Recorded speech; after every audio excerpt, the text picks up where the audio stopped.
রোজার এই শান্ত বিকেলে আমি চলে এসেছি সিলেটের প্রাকৃতিক সৌন্দর্যের এক অপূর্ব জায়গা জাফলং জিরো পয়েন্টে। যে জায়গাটা সাধারণ দিনে থাকে পর্যটকদের কোলাহলে ভরা, আর আজ রোজার সময় এখানে নেমে এসেছে এক অদ্ভুত নীরবতা।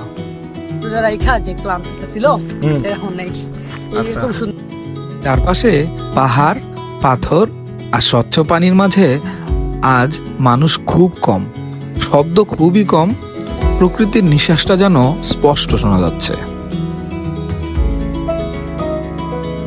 আজকের এই ব্লগে আমি আপনাদের দেখাবো রোজার সময় জাফলং জিরো পয়েন্ট ঠিক কতটা ফাঁকা থাকে, পর্যটক কম থাকলে জায়গাটা দেখতে কেমন লাগে, আর এই নীরব প্রকৃতির অনুভূতিটা ঠিক কেমন।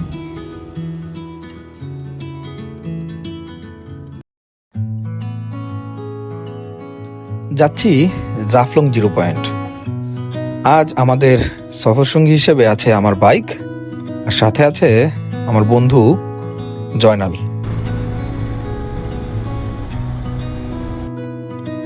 এই তো আমরা অলমোস্ট জিরো পয়েন্টের যে গেট অর্থাৎ গুচ্ছগ্রামের রোডের মুখে চলে আসছি।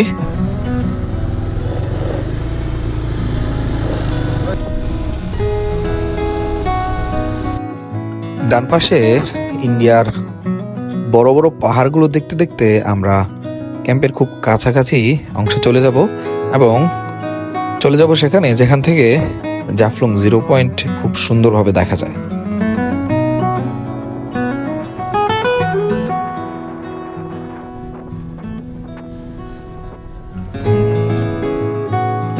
শুরু থেকেই দেখা যাচ্ছে জনসমাগম একদমই নেই বললেই চলে।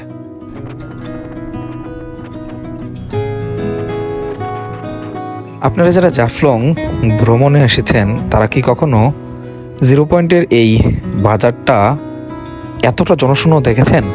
দেখলে অবশ্যই জানাবেন। এখন হচ্ছে রোজার সময়, যার কারণে রোজার সময় হওয়াতে মানুষের আনাগোনা একদমই কম। আমরা আসছি জাফলং জিরো পয়েন্ট এবং এখান থেকে সরাসরি ইন্ডিয়ার যে পাহাড়গুলোতে যে বাড়িঘর সেগুলো দেখা যাচ্ছে। এই যে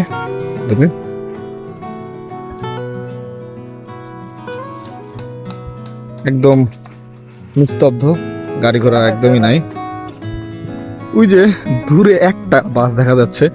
অন্যান্য সময় এই দিকগুলোতে বাসের অভাব থাকে না, এত এত বাস আসে, পুরা জায়গাটা হচ্ছে একদম বাস দিয়ে ভরে যায়। আর এখন এই জায়গাটা একদমই শূন্য, মানুষ নাই, যানবাহন নাই।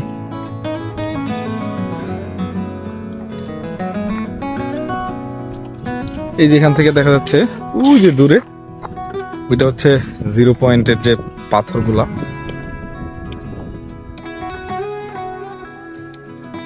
এবার একটা মসজিদ আছে, জিরো পয়েন্ট মসজিদ। বাতাস বইতেছে যার কারণে কিছুটা ভালো লাগতেছে আর কি। এই যে যারা পিকনিক পার্টি আসছে খুব সম্ভবত তারা হচ্ছে হিন্দু, তার কারণে ঘুরতে ফিরতে পারতেছে বা ঘুরতেছে। আসলেই এখন যে বাতাসটা বইতেছে এটা খুবই মনোমুগ্ধকর। রোজা রেখে একদম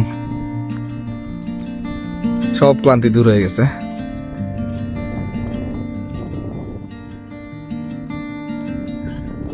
এখন যেহেতু শীতকালের শেষের দিকে, তাই হচ্ছে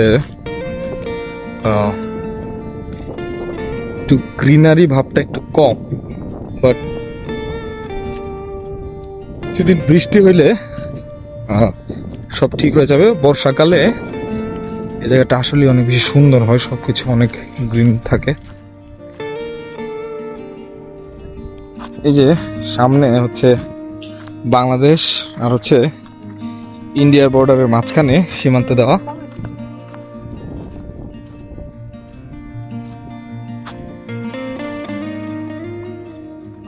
এই যে এটা হচ্ছে বর্ডারের সীমানা, আর আমি যদি ঠিক এটার ওই পাশে যাই তাহলে আমি ইন্ডিয়াতে চলে গেছি আর কি।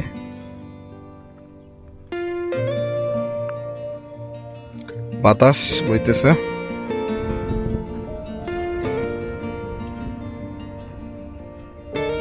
এই যে দূরে ইন্ডিয়ার যে বাড়িঘর আর হচ্ছে গাড়ি পার্ক করা একটা সুন্দর খেলার মাঠ। এই বড় বড় পাহাড়গুলা একটাবার ভেবে দেখেন যে এই বড় বড় পাহাড়গুলো যদি বাংলাদেশের অংশ পড়তো তাহলে সিলেটের এই অঞ্চলে পর্যটকদের আনাগোনা আরো কতই না বেশি বেড়ে যেত। ওই দূরে আরো একটা হচ্ছে বিএসএফ ক্যাম্প দেখা যাচ্ছে। এই যে বাতাসটা দেখেন, জাস্ট বাতাসটা দেখা যাচ্ছে না, কিন্তু পাতাগুলো নড়াচড়ার কারণে হচ্ছে বাতাস। কিছু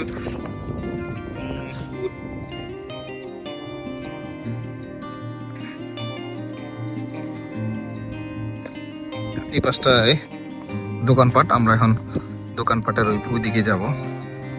কি অবস্থা জয়নাল, কেমন লাগতেছে? আলহামদুলিল্লাহ। কেমন লাগতেছে এত সুন্দর একটা জায়গায় ঘুরতে এসে? আর এই রোজার অবস্থা, রোজা রাখা যে ক্লান্তিটা ছিল এটা এখন নেই। এইরকম সুন্দর দৃশ্য, পরিবেশ, সবকিছু আলহামদুলিল্লাহ, সবকিছু আল্লাহর নিয়ামত। হ্যাঁ আলহামদুলিল্লাহ। এই যে দেখুন আস্তে আস্তে হচ্ছে কিছু পর্যটক আসতেছে, বেশিরভাগই হচ্ছে হিন্দু ধর্মাবলম্বী। আমরা যেহেতু এই এলাকাটার খুবই কাছে বসবাস করি বা অবস্থান করছিলাম, যার কারণে আমরা এই জায়গাটার একটা সুন্দর বিকেল উপভোগ করতে চলে আসতে পারছি। কি পরিমাণ বাতাস হচ্ছে!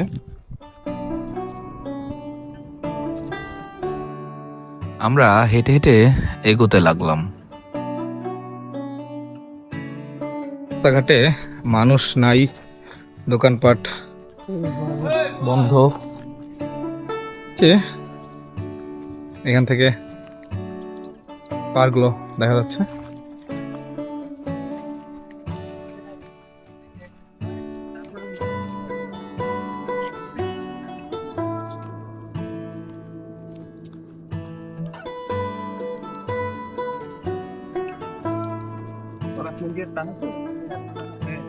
তো দূরে বসার জায়গা, এখানে বসে বেশিরভাগ পর্যটকরাই হচ্ছে ছবি তুলে থাকে। এখন এই জায়গাগুলো একদম জনশূন্য। আসলেই প্রত্যেকটা জায়গা এক এক সময় এক একটা ভাইব দেয়। এই জায়গাটা মানুষ থাকলে একরকম ভাইব, এখন মানুষ নাই, এখন হয়তো বা অন্যরকম ভাইব দিচ্ছে। তবে মানুষ কম থাকলে প্রতিটা জায়গায় অনেক বেশি স্পেশাল হয়ে ওঠে।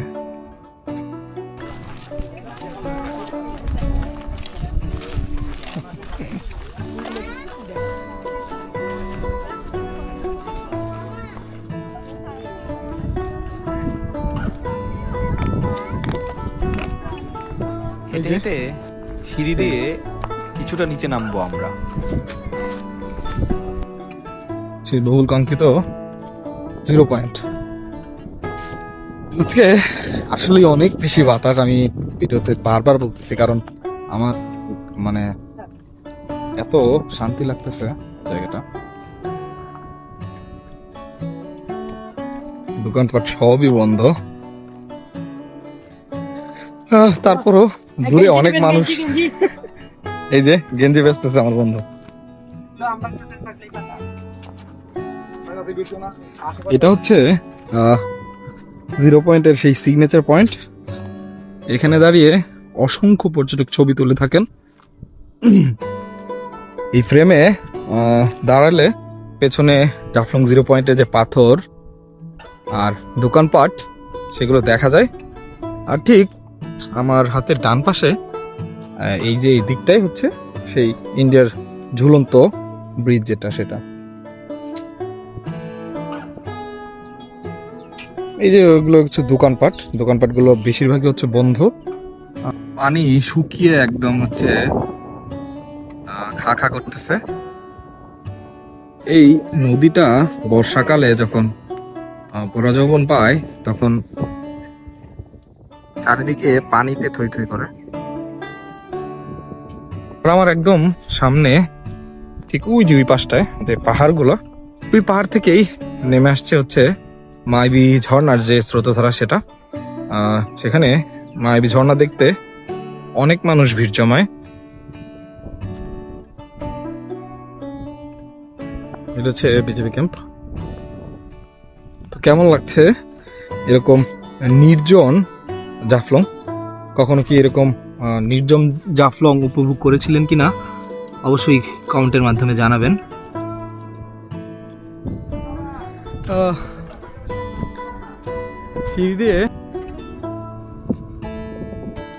সিঁড়ি দিয়ে উঠে আমরা এখন এই পাশটায় আসছি।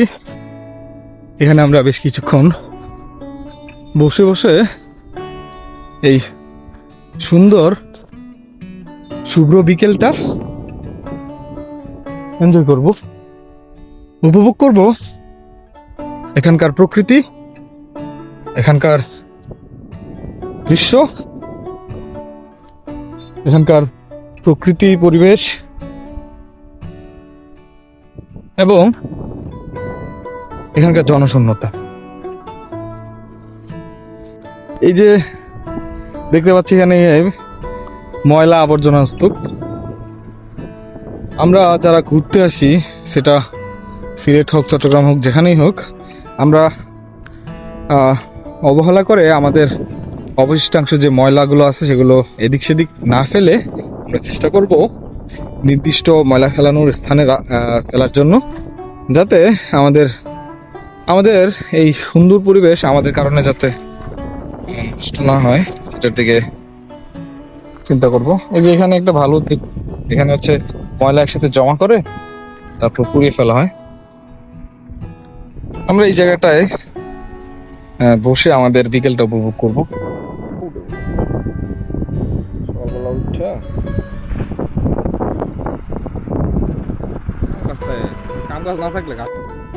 তো এই ছিল আজকের আমাদের হচ্ছে জাফলং 0 পয়েন্টের রোজার মধ্যে যে কেমন হয় সেটার ভিডিও।